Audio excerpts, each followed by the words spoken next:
The human person as an embodied spirit.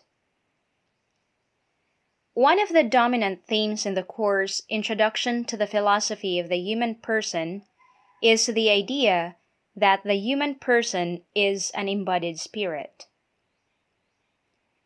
But first of all, we need to define terms here because, as it appears, the meaning of the concept embodied spirit is not directly clear to students who do not have a strong background and orientation in philosophy.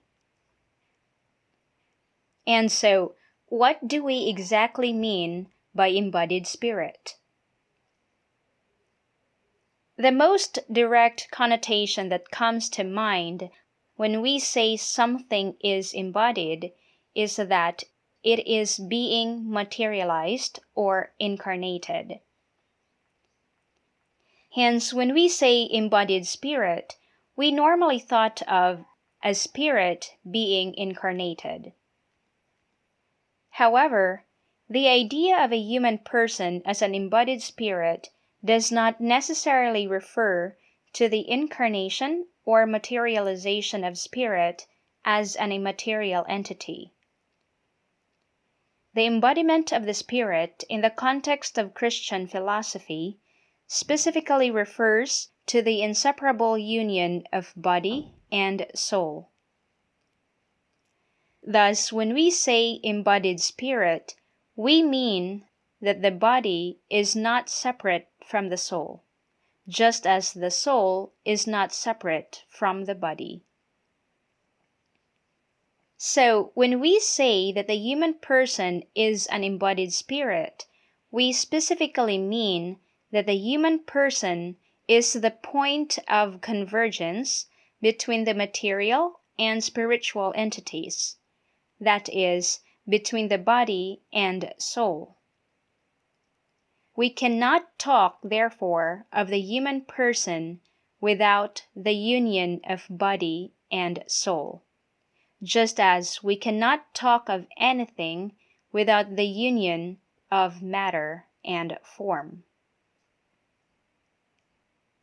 Now, to understand the specificity of the human person as an embodied spirit is important because, aside from the fact that it enables us to know our potentialities and limitations, it also exposes us to a thorough and deeper understanding of ourselves as a unique creature united by body and soul.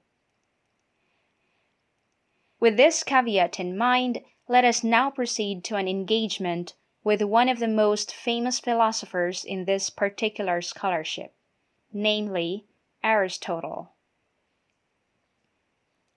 But before we engage in Aristotle's account of the human person as an embodied spirit, that is, again, as a union of body and soul, it is important at this point to provide the theoretical context of this issue. As we may already know, Aristotle's account of the human person as an embodied spirit is in large part a reaction against Plato's take on the nature of the human person. For Plato, the nature of the human person is seen in the metaphysical dichotomy between body and soul. This dichotomy implies that there is an inherent contradiction between the body and the soul. On the one hand, the body, according to Plato, is material. Hence, it is mutable and destructible. On the other hand, the soul is immaterial. Hence, it is immutable and indestructible. Inasmuch as the body is material, mutable, and destructible, while the soul is immaterial, immutable, and indestructible, Plato contends that, in the context of the nature of the human person, the body's existence is dependent on the soul, while the soul's existence is independent of the body. In fact, in the Timaeus, Plato argues that the soul existed prior to the body. Plato writes, "The gods made the soul prior to the body, and more venerable in birth and excellence to the body's mistress and governor." Interestingly then, as Eddie Babor claims, this contention made Plato conclude that the human person is just a soul using a body. According to Plato, there are three parts of the soul, namely, the rational, the spiritual, and the appetitive. Plato tells the myth of the charioteer to comprehend the complex nature of the soul. But we will not discuss this topic here, since our task here is just to provide an overview of Plato's account of the human person, which serves as a background to Aristotle's account of the human person as an embodied spirit. For Plato, the rational soul is located in the head, the spiritual soul in the chest, and the appetitive in the abdomen. According to Plato, the spiritual and appetitive souls contribute to the motion and activity of the whole person, while the rational soul's function is to guide the spiritual and appetitive souls. According to Plato, the appetitive part of the soul drives the human person to experience thirst, hunger, and other physical wants, while the spiritual soul drives the human person to experience abomination, anger, and other emotional feelings. Lastly, it is the rational part of the soul that enables the human person to think, reflect, analyze, comprehend, draw conclusions, and the like. As we can see, the rational soul, which is the highest of all parts of the soul, guides the other two parts, namely the appetitive and spiritual. What else could perform this guiding function, from Plato's point of view, than the rational part of the soul? Think of a desperately thirsty man in the desert. He sees a pool of water and approaches it with all the eagerness that deprivation is able to create. But when he reaches the pool, he sees a sign: "Danger, do not drink, polluted." He experiences conflict within. His desire urges him to drink, but reason tells him that such signs usually indicate the truth, that polluted water will make him very ill or may kill him, and that if he drinks, he will probably be worse off than he doesn't. He decides not to drink. In this case, it is the rational part of the soul that opposes his desire. His reason guides him away from the water. The principle then that drives the person to drink is called appetite, while the principle that forbids the person to drink the water because it is polluted is called reason. Another example could be that of a man who is angry with another person who insulted him. Out of anger, he may desire to kill his mocker, but does not actually kill the culprit because he knows that if he does, he will be imprisoned.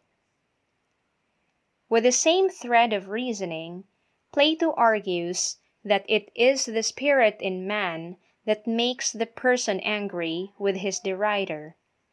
Yet his anger is curbed by reason, that is, by the rational soul. Hence again, for Plato, desire, spirit, and reason make up the soul. Desire motivates, spirit animates, and reason guides. And for Plato, if reason can successfully guide desire and spirit, then the human person will attain a well-balanced personality. If we recall, for Plato, the soul exists prior to the body. Hence, the soul is an entity distinct from the body. Now, it is important to note that if we talk about the human person, we talk about the body and soul and that they are inseparable. But this is not the case for Plato. Plato believes that the body and soul are separable. In fact, for Plato, as already mentioned, the human person is just a soul using a body. And Plato believes that the soul is imprisoned in the body, and that the soul survives the death of the body because it is immaterial, immutable, and indestructible.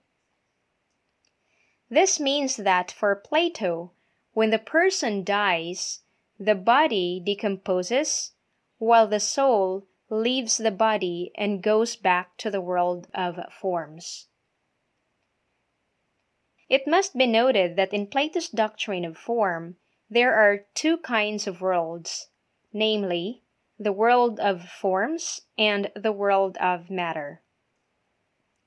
And for Plato, everything comes from the world of forms, and everything that exists will go back to the world of forms after it perishes.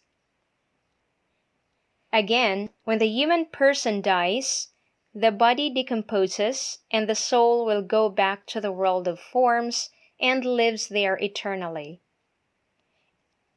It is here where Aristotle's notion of the human person as an embodied spirit comes in. Indeed, Aristotle disagrees with Plato's dualism, which implies the concept of otherworldliness. Aristotle believes that there is no dichotomy between the person's body and soul. The body and soul, for Aristotle, are in state of unity.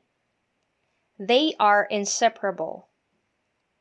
Hence, unlike Plato, Aristotle believes that we cannot talk about the soul apart from the body and vice versa. Now, how does Aristotle view the human person as an embodied spirit? First, we need to understand that the term soul is the English translation of the Greek word psyche. And for Aristotle, the general definition of the soul involves the concept of life. Thus, the soul for Aristotle is the principle of life. This suggests, therefore, that anything that has life has a soul. As the principle of life, the soul causes the body to live. Indeed, it is the soul that animates the body. If the soul is the animator of the body acts as the matter to the soul. Hence, Aristotle believes that the soul is the form of the body, while the body is the matter to the soul. For Aristotle, everything that exists is composed of matter and form, and matter and form are indeed inseparable. Hence, we cannot talk about any object if either of these entities is not present. In the context of the human person, Aristotle believes that body and soul are inseparable. Body and soul, therefore, constitute the human person as a whole. Because for Aristotle anything that has life has a soul, then it follows that plants and animals, in addition to humans, have souls. Thus, Aristotle distinguishes three levels of soul, namely, that of plants, that of animals, and that of humans. The kind of soul that is found in plants, according to Aristotle, is called vegetative, while those found in animals and humans are called sensitive and rational souls, respectively. According to Aristotle, plants have souls because they possess the three basic requirements for something to be called living being, that is, the capacity to grow, reproduce, and feed itself. However, plants do not share the higher levels of soul. Although they grow, reproduce, and feed themselves, plants are not capable of feeling and thinking. Sensitive souls grow, reproduce, and feed themselves. But unlike vegetative souls, sensitive souls are capable of sensation. As Aristotle writes, plants possess only the nutritive faculty, but other beings possess both it and the sensitive faculty. And if they possess the sensitive faculty, they must also possess the appetitive, for appetite consists of desire, anger, and will. All animals possess at least one sense, that of touch. Anything that has a sense is acquainted with pleasure and pain, with what is pleasant and with what is painful. And anything that is acquainted with these has desire, since desire is an appetite for pleasant. Finally, rational souls grow, reproduce, feed themselves, and feel. But unlike the sensitive souls, rational souls are capable of thinking. According to Aristotle, this highest level of soul is present only in humans. Now, since humans possess all the characteristics of animals, that is, the capacity to grow, reproduce, feed itself, and feel, in addition to being rational, Aristotle concludes that the human person is just an animal that thinks. As Aristotle's famous dictum on the human person goes, man is a rational animal.